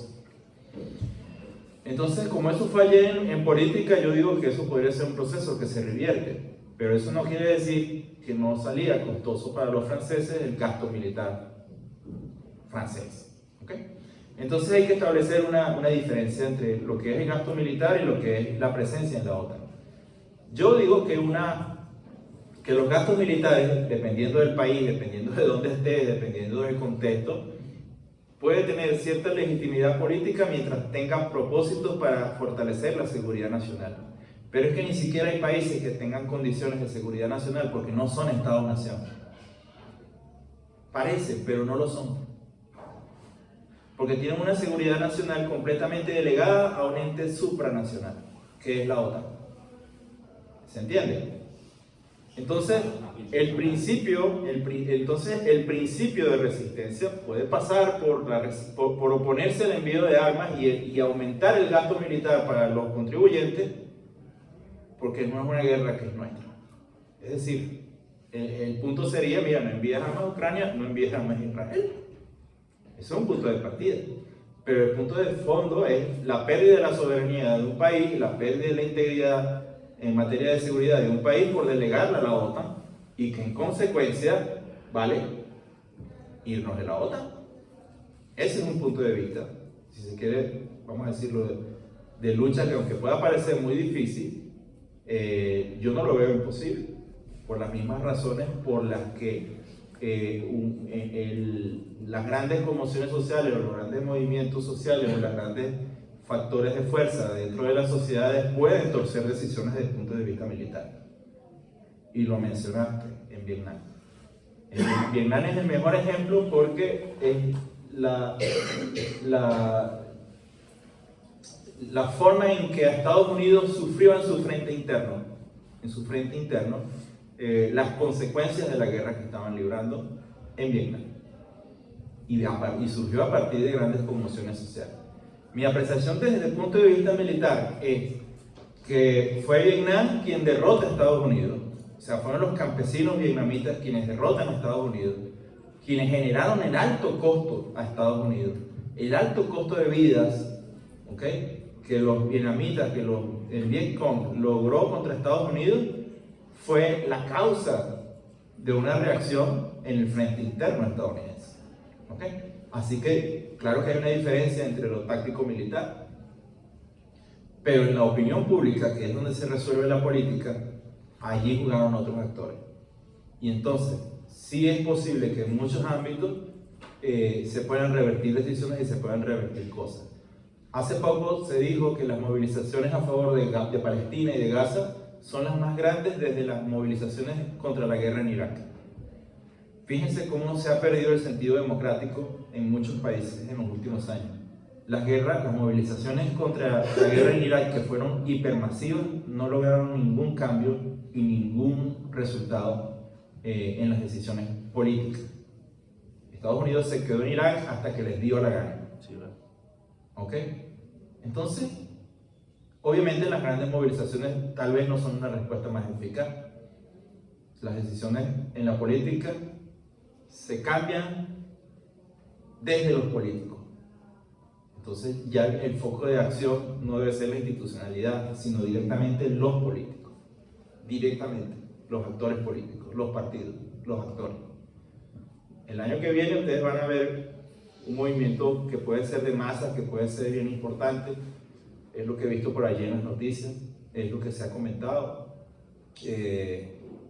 Lo que ocurrió hace poco con el juramento de la Constitución de la jovencita Leonor ha puesto a hablar a la gente de República. Entonces, en un concepto de república y de tratar de recuperar ciertas condiciones de Estado-Nación, también está la política de seguridad. Entonces eso va a generar muchas discusiones. ¿Entiendes? La sociedad española, como la sociedad francesa, como la sociedad, incluso en Gran Bretaña también está ocurriendo, sobre repensar el rol de esos países dentro de la OTAN. Y ha sido el contexto belicoso el que ha puesto en reflexión a varios movimientos, fuerzas sociales. No estoy diciendo cómo deben ser las cosas aquí o cómo deben plantearse o qué va a pasar aquí, pero sí hay que partir desde el punto de vista de que la permanencia de los países en la OTAN es un punto de honor en lo político que es muy importante hasta para la propia seguridad de estos países. Porque estos países, sin la voluntad y sin la aprobación de ustedes, pueden ser arrastrados a un conflicto. Y tal vez es lo que Washington esté fraguando, porque ya les endosaron las consecuencias de lo que están haciendo contra Rusia, frente a Rusia en Ucrania. Entonces, eso es lo que ocurre. Porque la OTAN no funciona como una instancia de articulación de estrategia y de seguridad militar. Funciona como una instancia de articulación política. O sea, primero las medidas coercitivas y sanciones contra Rusia primero se diseñaron en el Pentágono antes que en la mesa de la señora von der Leyen. Entonces, ¿por qué? Porque las sanciones económicas son un mecanismo dosificado de guerra por otros medios. Es un mecanismo de guerra. Es un mecanismo de sitio. Ellos querían sitiar la economía de Rusia. Y las consecuencias de eso, en buena medida, han recaído sobre otros países y otros pueblos. Entonces, claro que el asunto de fondo es la permanencia de un país en la OTAN. ¿Y qué le ha hecho un esto? Pero no sé cómo tenía que... No, bueno, no, estaba vale, tú. Yo quiero estar de acuerdo contigo con lo de los imperios caen, ¿no? Cayeron los egipcios, los romanos, era Estados Unidos, ¿no? Pero a raíz de lo que hablabas de la preeminencia y de China con medios no bélicos, son medios no bélicos, pero son igualmente destructivos para la clase trabajadora. Yo creo que el ejemplo lo tenéis ahí en Latinoamérica, ¿no? También en Centroamérica, no el Estado chino, pero sí las empresas chinas, que vienen a ser lo mismo que pasaría con las transnacionales y las multinacionales, las condiciones de trabajo, las condiciones en las que están operando las empresas chinas en Centroamérica no tienen nada que envidiarle a lo que puede hacer el sistema capitalista estadounidense, ¿no? Entonces da la sensación de que vamos de Guatemala a Guatepeor, no es que China vaya a ser mejor, ¿no? O venga a salvarnos de nada, sobre todo pues, al común de los mortales de la clase trabajadora. No, aunque sea por métodos no bélicos. Sí, exacto. No, yo puntualizo, o sea, fíjate, primero varias cosas, ¿no? Hay algo con respecto a China, ¿no? Por ejemplo, siempre se habla, por ejemplo, del coste de la mano de obra en China, no así en algunas empresas que ellos tengan en otros países. Pero en China, por ejemplo, el costo promedio de la mano de obra por hora es de $7. Costo promedio. En algunos lugares menos, en algunos lugares un poco más. Pero el costo promedio de la mano de obra en China es de $7. En Estados Unidos está en 10, creo, 11. Lo quieren subir, de hecho. La distancia no es tan grande, pero en realidad no es tan cierto, por ejemplo, que China aplica criterios de mano de obra hiperesclava, ¿no? Sin embargo, la prerrogativa del liderazgo chino sobre la economía mundial la dudo porque es la condición objetiva. Si se trataba de India, si se trataba de Pakistán, si se trataba de Timbuktu, referiría a esos países. Pero el caso chino tiene además un significado político para todos los países y pueblos del mundo, ¿no? Yo sí creo que hay una diferencia muy importante, aún en los términos del propio capitalismo, en que la primera potencia económica mundial sea Estados Unidos, su establishment político, industrial, militar, liberal, capitalista, anglosajón, y que ellos sean la primera potencia económica mundial a que la sea China, ¿ok? Que está regida por el Partido Comunista, aunque tengamos crítica a ese modelo. Yo sí veo unas condiciones muy distintas, no de yo veo condiciones distintas de oportunidad para otros países para hacer política. Tal vez porque vengo de América Latina y todas las veces que han tumbado gobiernos, que han hecho golpes de Estado, que han invadido, han sido para ponernos el capitalismo de Washington, McDonald's y demás porquerías. Mientras que China no ha tenido pero ningún rol ni remotamente parecido a ese en nuestra región, a pesar de la política agresiva que sí tienen ellos para desarrollar ciertas actividades comerciales o cierta búsqueda de recursos. Agresiva en términos económicos, no en términos militares o políticos o disuasivos. Las condiciones de trabajo. Sí, y las maquilas. sí. En Guatemala, en Nicaragua. Y en el caso no, es parte también del modelo offshore. Fíjate, ahorita está ocurriendo algo que se llama nearshoring. El nearshoring es cómo tú empiezas a colocar las empresas más cerca de tus consumidores. Entonces, China, por ejemplo, está colocando fábricas en México para consumidores estadounidenses. ¿Ok? No sé la dimensión de los precios de la mano de obra allí, pero es prácticamente lo que ellos también están haciendo. O sea, lo que la Unión Europea está haciendo, colocando ciertas fábricas en Marruecos. ¿Ok? Están colocando fábricas en Marruecos para pagarle lo que quieran a los marroquíes para producir cosas que luego vengan a consumir aquí en España o en Francia. Entonces sí, o sea, creo que el problema de fondo también es el capitalismo, ¿no?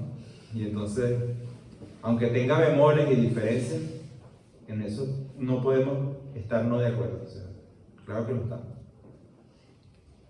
Pues yo, como mi padre me decía que soy un poco tiquismiquis, pero yo con la parte que me gustaría matizar o comentar es cuando dices que el que no caiga a Venezuela hará que menos gente sufra. La gente sufrirá igual, lo que pasa es que menos tiempo probablemente, pero el sufrimiento ya estamos en pleno sufrimiento con respecto a la lucha. No dije que iba a empezar a sufrir la gente, no, ya están sufriendo, ya estamos sufriendo. Y que no habría menos gente que sufriría, sino que eso, que tal vez lo hiciésemos durante menos tiempo, porque eso, el imperio, yo estoy completamente de acuerdo en que está cayendo, pero siempre lo digo desde que empezó la guerra en Ucrania y tal, está cayendo, pero puede caer en 5 años si se diesen las circunstancias ideales, pero puede estarse 50 años cayendo y encima en la caída es cuando más agresivos se vuelven contra todo el que le importa bien poco, como somos todos los ciudadanos de base y del mundo en general. Y en eso, con lo que decía Xavi también, el que con respecto al qué hacer, ¿no? Yo reconozco que veo que a nivel individual y como personas tenemos muy lejos el poder como para poder llegar a incidir en algo a la corta o al corto plazo, pero en eso yo creo que charlas como esta y el debatir mucho sobre cómo es el mundo, cómo funciona el mundo y cómo nos oprime, para a partir de ser conscientes poder empezar a organizarse y construir algo que...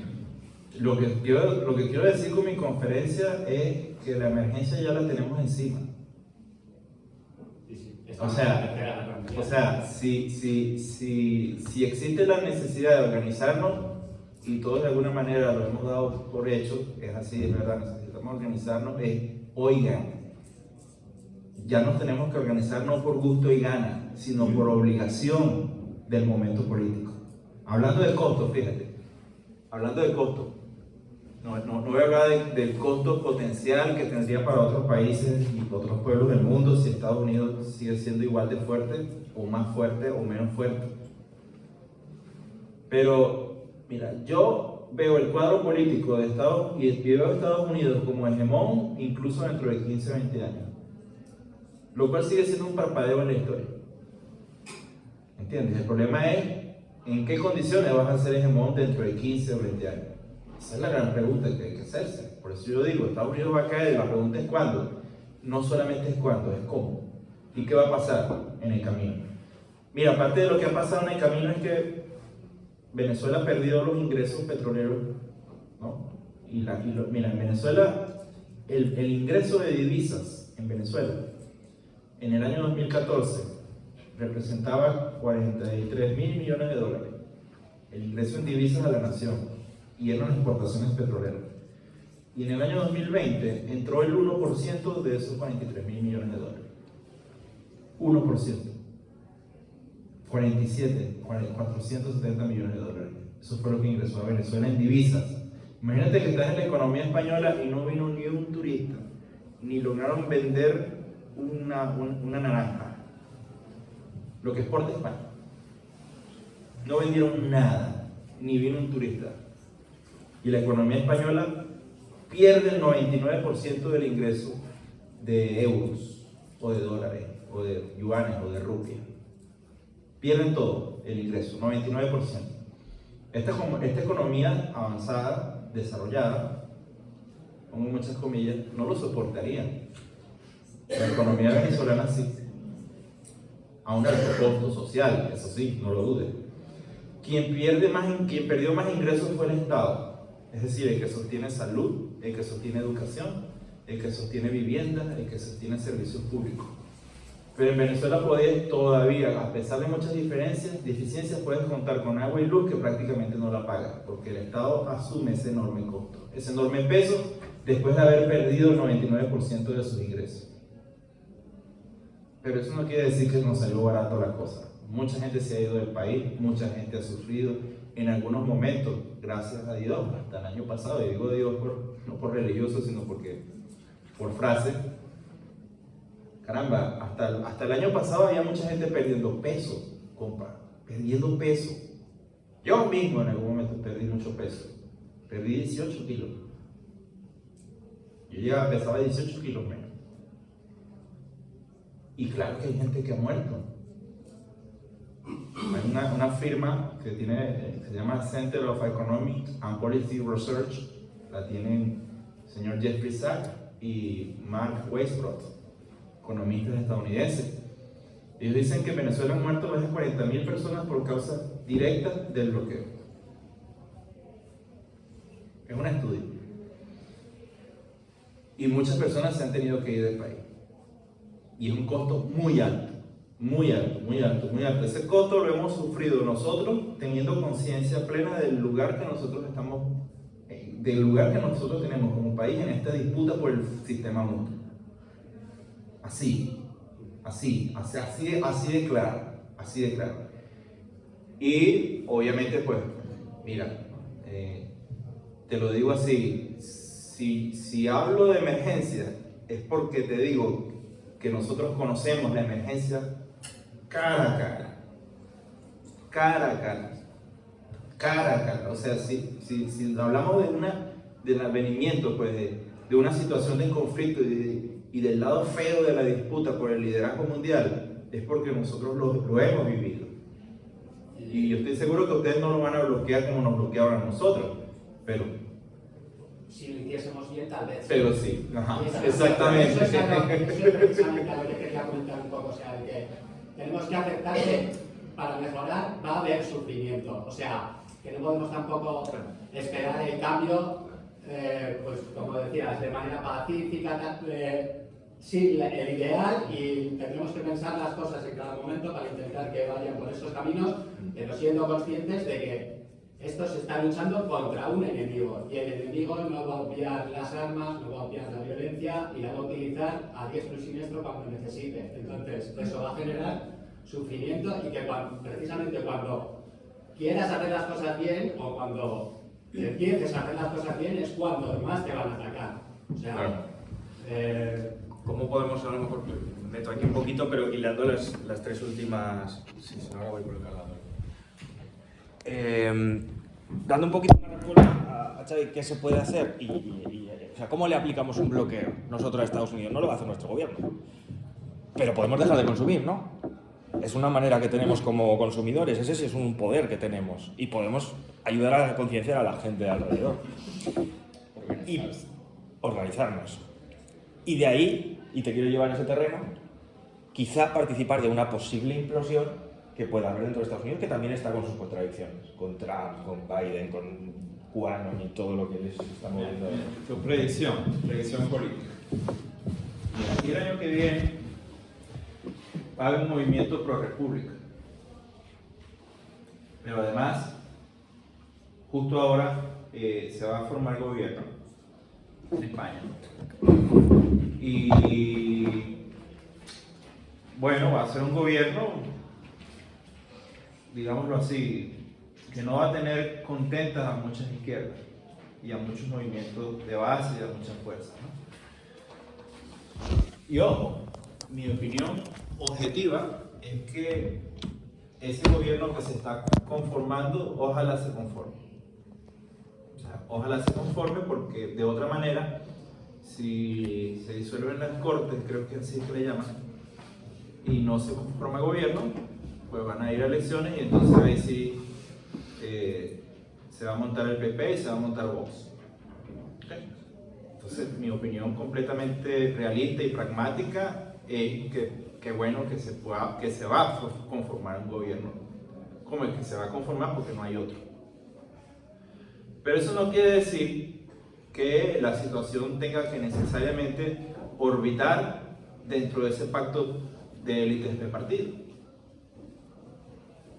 De hecho, Podemos va a entender esa ecuación y va a trabajar para construir condiciones subjetivas para hacer un frente de izquierda o de oposición de izquierda que tenga un pie en la convivencia, un pie en la cohabitación, un pie en la correlación de gobierno, pero al mismo tiempo capitalizar la insatisfacción y de las luchas sociales y de las expectativas frente a ese gobierno que va a haber. Y además, en el portaaviones de la lucha por la República. Y eso va a ocurrir. Mi opinión es que si ese escenario se diera de que se hubiera una lucha por la República, mira, yo digo que todos los sectores deberían unirse alrededor de eso. Y esa es una opinión en la que es una opinión en la que yo creo que se puede construir fuerza uniendo tillos y troyanos, como dicen en Venezuela. Tillos y troyanos. Entonces, una cosa es esa agitación de masa y otra cosa es la capacidad de que el momento político genere las condiciones para romper la inercia que actualmente hay. Y la gente de Podemos lo entiende, hay que reconocérselo, si lo hacen el año que viene con el tema de la República. Romper la inercia implica crear un espacio para organizarse. Y ojalá ocurra que en el tejido político hubiesen condiciones para que la gente se organice y restablecer las fuerzas de izquierda y restablecer un contrapeso político de la izquierda. Porque la izquierda es la que tiene condiciones para poder reencaminar lo que actualmente hay y lo que está guiando a la sociedad española a la situación actual o a situaciones incluso peores. Entonces, lo dejo hasta ahí, ¿no? Cuando se hable de organizarse, obviamente allí hay un escenario, allí hay unas condiciones, ustedes las conocen, las interpretan mucho más que yo, estarán de acuerdo o no con lo que yo digo. Y esa es una discusión que es de ustedes. Y respetuosamente les digo, mira, discútenlo y organícense. El organizar, todo el mundo está de acuerdo. En lo que no se ponen de acuerdo es el cómo. Tarea para la casa. Sí, pues yo, un poco continuando con lo que estaba diciendo Juanitos antes, yo creo que tenemos una tendencia natural a pensar que los enemigos de nuestros enemigos son nuestros amigos. Y en este caso, cara a los intereses de la clase trabajadora, yo veo que China naturalmente sería la primera potencia del mundo dentro de 15 años, pero ¿en qué beneficia eso a la clase trabajadora? O sea, China es un país comunista, entre comillas, pero no es en absoluto internacionalista. Él va a sus intereses. No se conoce en ningún lugar del mundo que China haya apoyado un proceso de liberación popular, nacional, ni de ningún tipo. Ellos van a lo suyo y son tan amigos de Arabia Saudita como de quien quieras decirle. Si a Cuba le ayudan en el bloqueo, no le ayudan en el bloqueo, le venden en el bloqueo. A ellos les da igual que haya un bloqueo, si Cuba tiene dinero le dan y si no tiene dinero, pues se siente. Entonces, Irán ha mandado petróleo a Venezuela, pero no sabemos de que China esté regalando. Entonces, yo eso diría que es eso, un falso amigo. Es decir, Rusia no es la Unión Soviética, Rusia es otro país capitalista que ha repartido el patrimonio de los trabajadores entre unos oligarcas que van cada uno. Entonces, esa cuestión de decir, ¿qué esperanza, o sea, en esa situación, qué esperanza puede llevar en el sentido de lo que decía antes Javier, ¿no? ¿Qué puede ser su esperanza para las clases populares del mundo, no solamente de aquí? Si ellos van a lo suyo, no van a lo nuestro.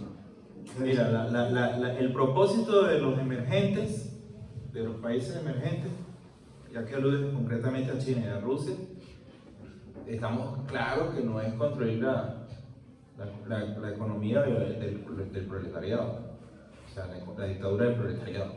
Obviamente no es su propósito existencial. La multipolaridad hay que entenderla como lo que es, por los rasgos que son evidentes, ¿no? Que es una recomposición y un metabolismo en los procesos de concentración de las fuerzas productivas y del capital.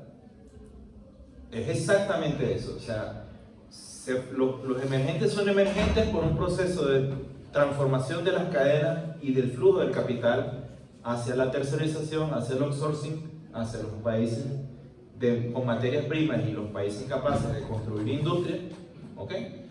Que se han fortalecido y están tratando de construir un sistema financiero más a su medida y tratando de construir ventajas comparativas, tanto financieras como industriales y comerciales. ¿Okay? Eso es BRICS.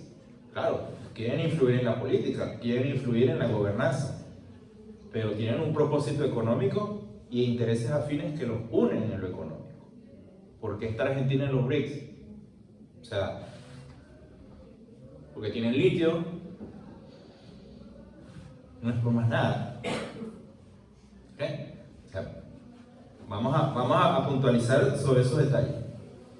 Entonces, por supuesto que la naturaleza y el metabolismo pues, de estos países está dentro del marco de reglas del capitalismo. Eso no tiene ninguna discusión.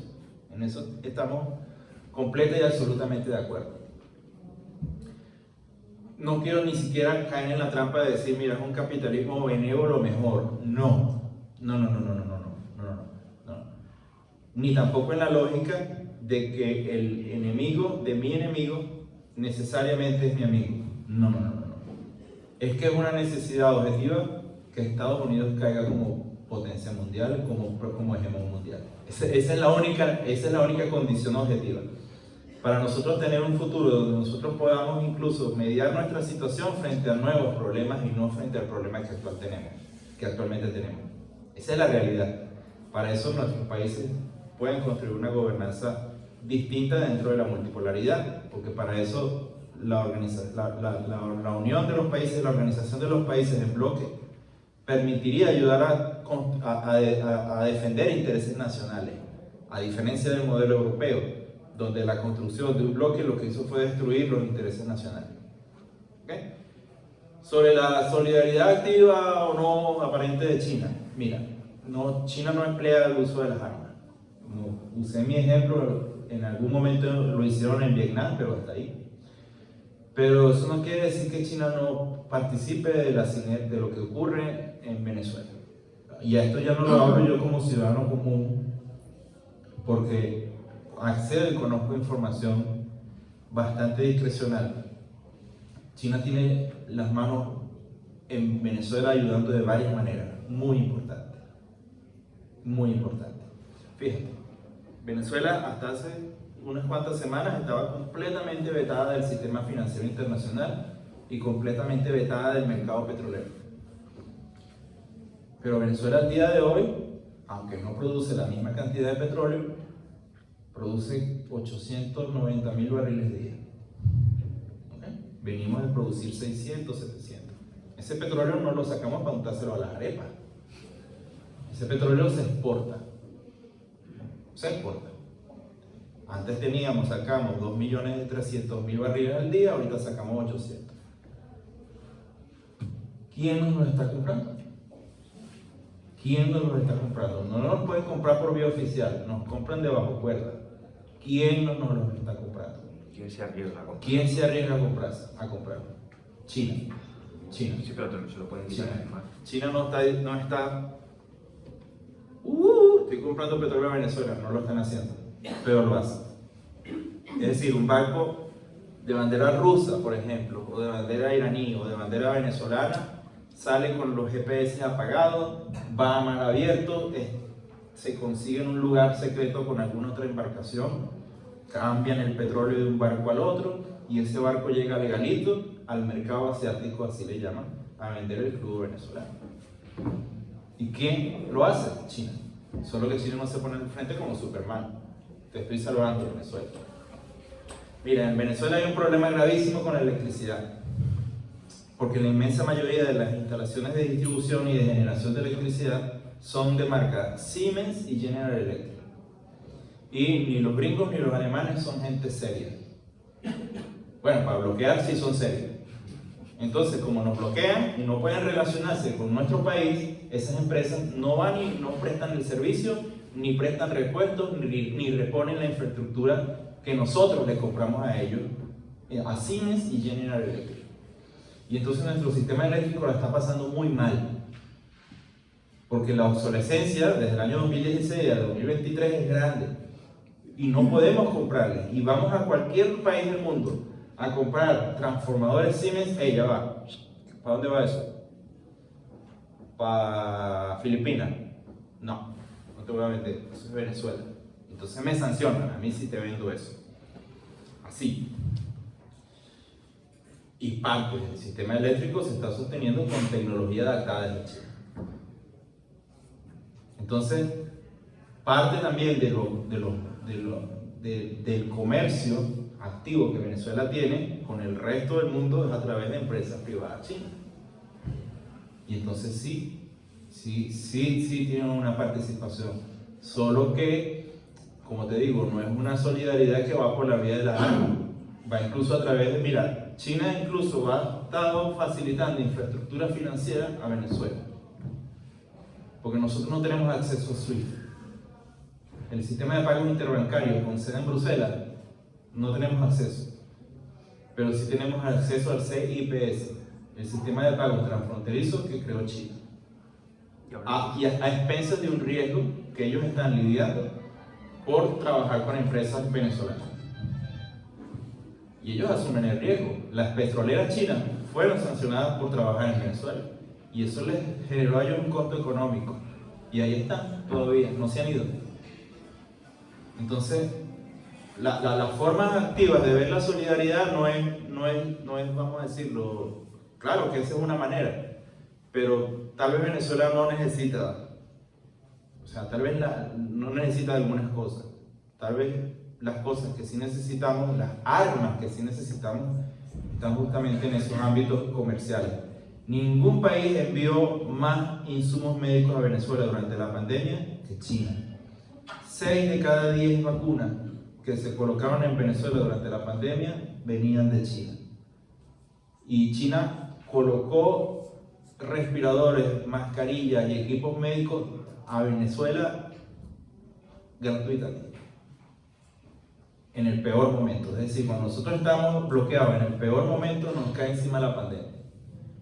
Y yo creo que todo lo que hizo China por Venezuela en ese momento, mira, es solidaridad. Así de simple. Entonces, sí hay maneras de entender un poco las formas de la relación de China, porque el día de mañana China se mete en una guerra directamente y eso le va a restar influencia y liderazgo en muchos países del sur global. No nos vamos a caer mentiras, eso es lo que le pasaría. A ellos les cobrarían muy caro hacer cualquier cualquier gringada.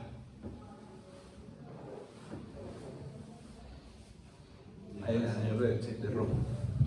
Yo creo que, objetivamente, desde el punto de vista geopolítico, es muy importante esta nueva situación en la que China está desplazando a Estados Unidos en el comercio mundial y en la influencia en los países africanos y demás.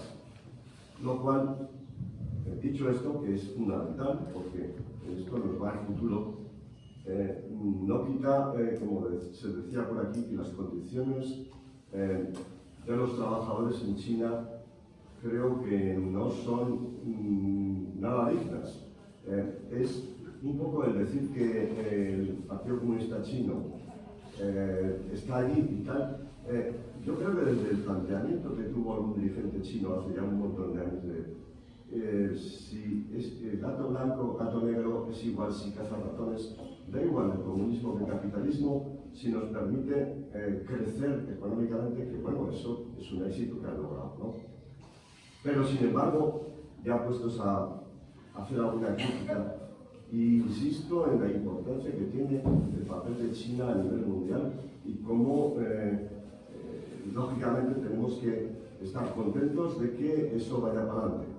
Pero el pasado es un poco duro, porque yo que tengo ya años, recuerdo que por la obcecación en el conflicto con los soviéticos, que entonces existió la Unión Soviética, en cada país africano, en Angola, en Zambia, en el que había una guerrilla comunista con influencia de los países del socialismo real europeo, China montaba una contraguerrilla que hacía el juego a las fuerzas capitalistas, en concreto a los yanquis. Entonces, claro, eso es algo que no se puede olvidar. Y esto que has nombrado de Vietnam, no hay que olvidar que China invadió Vietnam después de la victoria del pueblo vietnamita sobre los yanquis, lo cual es un hecho que nos dejó pasmados, ¿no?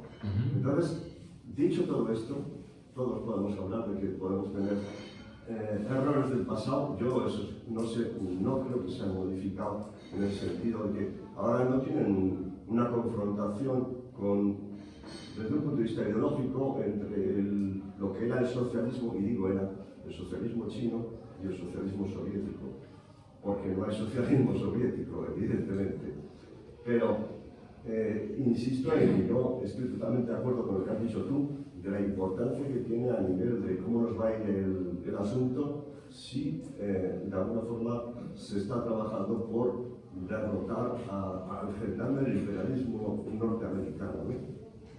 Sí, no, es que, mira, sería demasiado. No creo que estaríamos en este punto si China fuera una potencia comunista en los términos ideológicos tradicionales o ideológicos no chinos, porque ellos sí tienen su visión muy sofisticada, a veces hasta indigerible sobre el socialismo, pero la tienen, socialismo de mercado. Si China fuera una potencia comunista en esos términos, seguramente no estaría disputando el liderazgo como lo está disputando. Y esa es parte de la misma noción objetiva que tenemos que tener. ¿Ok? Mi opinión es que el mundo, la economía mundial se trasladó a las reglas de la globalización de maneras tan aceleradas y tan profundas que una economía, digámoslo así, a la usanza soviética de los años 70 no tendría facultades para poder insertarse en la categoría de potencia cuando se profundiza la globalización como se profundizó en los niveles actuales, ¿no? Y esa es una distinción importante porque eso de alguna manera delinea lo que hizo Deng Xiaoping cuando habló de los gatos. ¿Entiendes? Es decir, ellos entendían que la globalización venía y que la importancia y que para ellos lo estratégico era insertar a China dentro del sistema mundo a través de la tercerización. Simple. Por eso lo pactó con Nixon. ¿Entiendes? Y créeme que eso tiene una causa directa sobre Vietnam. ¿Ok? A jugar con una de las partes. Entonces, no hay una potencia inmaculada. Es imposible. Cuando digo que China va al liderazgo de la economía mundial con métodos principalmente pacíficos, no digo que sean absolutamente pacíficos o absolutamente limpios, pulcros. Es decir, todas las superpotencias o todo lo que aspire a ser una superpotencia en algún punto transita en la realpolitik de maneras cruentas y de maneras difíciles. Adelante, Daya. Xavi. No, él tenía... Bueno. No estamos viendo que realmente lo que importa es la economía. Por ejemplo, Venezuela. ¿Por quién está apoyado? Tiene economía y está apoyado por China o por cualquier otro país. Entonces, hay en eso que es intocable, digamos, con los americanos en cuanto presión. Pero, por ejemplo, en Ucrania pasa lo mismo. Pasa lo mismo, porque tiene poder, tiene una economía muy fuerte, porque de ahí, a nivel de agricultura, tal y como viene en el tiempo de sequía y de hambre, tiene un gran potencial a nivel de agricultura y a nivel también de los carburantes. Entonces también hay una gran potencia en eso para, ¿cómo poder? Hincar el diente, ¿no? Pero sin embargo hay otro país, como es ahora Palestina, que resulta que por ser pobre realmente está sola, totalmente sola. Y es simplemente porque es más pobre y no quieren ayudarlo, o no tienen a dónde sacar. Mira, no es cierto que Palestina sea pobre. Ahí difiero en algo. La franja de Gaza está frente a un nicho de gas muy cercano a su costa. Eso es de Palestina, pero lo tiene usurpado Israel. Y hay la posibilidad de que se encuentre hidrógeno blanco. Hidrógeno blanco es el nuevo boom de la energía, porque los franceses consiguieron yacimientos que pueden ser recuperables y es un hidrógeno distinto a todos los hidrógenos, porque es el único hidrógeno que pueden sacar de la naturaleza. Todos los demás los tienes que generar a partir del uso de la energía, o hidrógeno azul, hidrógeno verde. Entonces, el nuevo petróleo del siglo XXI, porque a cada rato se inventan uno, es el hidrógeno. ¿Okay? Bueno, ya esa es otra discusión. El problema mira, mi apreciación es que en muchos ámbitos, mira, el tema del apoyo a Palestina también tiene muchas derivaciones, muchas interpretaciones, porque podríamos decir, mira, a Palestina no le ayudan porque no le dan armas, pero lo cierto es que Palestina vive de la ayuda internacional y no es una ayuda occidental precisamente. O sea, precisamente son los emergentes los que más ayudan a Palestina. O sea, el país que más tiene colaboración internacional con China humanitaria, precisamente con Palestina, es China. O sea, no es Europa, como a veces nos hacen creer, o que los palestinos dependen únicamente de sus emigrantes. ¿Me explico? No, hay una colaboración internacional muy activa.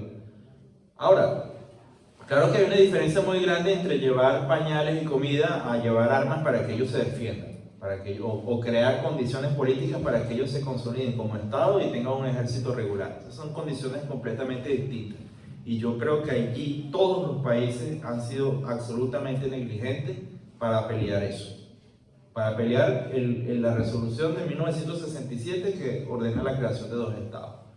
Todos los países, bueno, no todos, algunas honrosas excepciones, pero los países con capacidad de influencia, todos han sido débiles en eso. Y esa es la causa de lo que está ocurriendo en Palestina en estos momentos.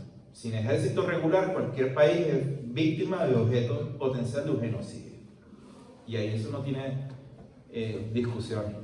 Todos los países, las potencias y aspirantes a ser superpotencia y aspirantes a ser superpotencia han sido débiles en eso, precisamente en el ámbito político, que es donde debía mediarse la situación de los palestinos.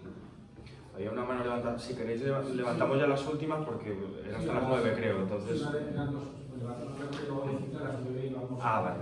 Pues si hay alguien más, por si hay varias. Ahora la zona de la Palestina, antes cuando has nombrado que puedes callar ahí, yo he tenido una realidad, o no he leído yo bien, no está aquí, pero a Siria no las has nombrado, Siria no pincha nada, las nombrado a Siria. Sí. Bueno, lo nombré como uno de los países que está siendo atacado por Israel.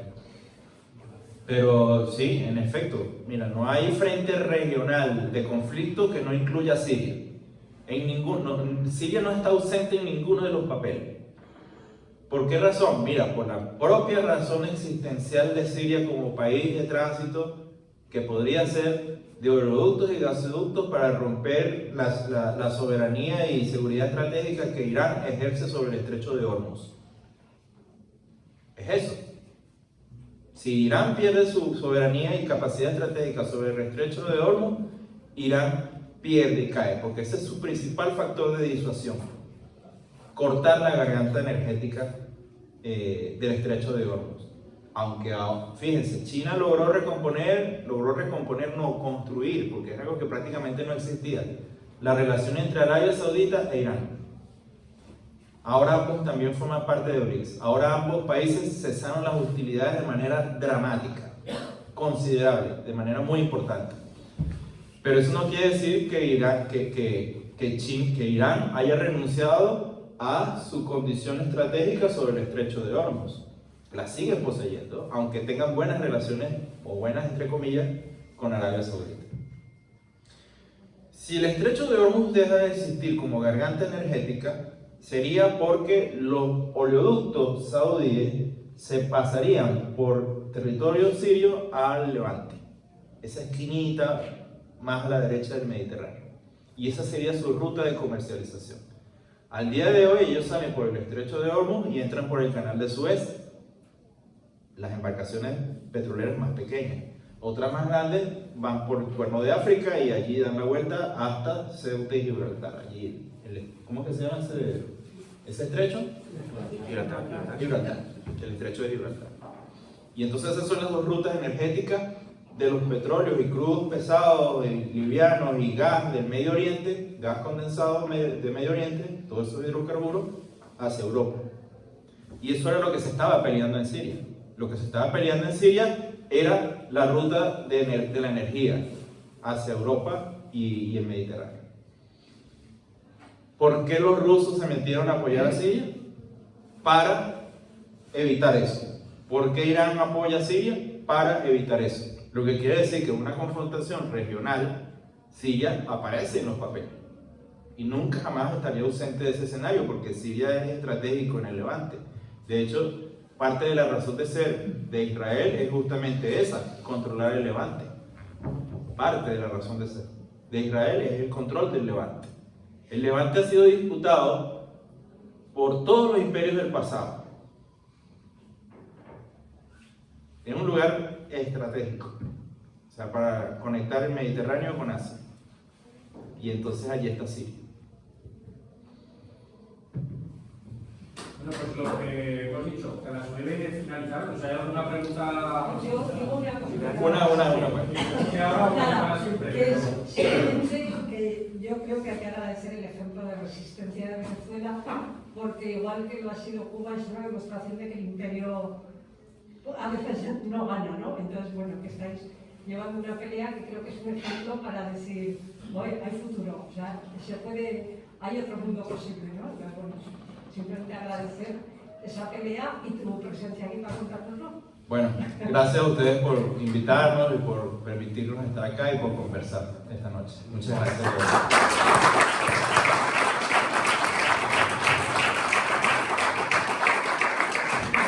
Él se irá, pero podéis seguir leyendo misionverdad.com, Ya. sus análisis, dejar comentarios.